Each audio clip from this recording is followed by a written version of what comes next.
Halo.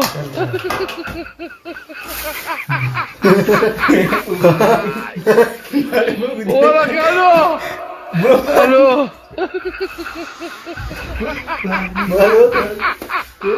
Halo. Tadi kan ada televisi.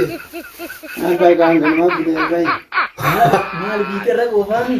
Mal. Wala ka ano? Tinggi gua ki. Halo. Nama tadi kai di mana kita jai. Mal tak ada ram bir mai baba. Halo. Kai semua fever dua habis uang apa. Mal itu pertama mana kerana.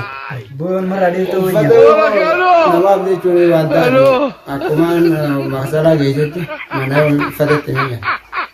Halo. Uang ganman tak pakai kanis ka. Kali tidur tentu akan melihat apa Wala ka ini. ano?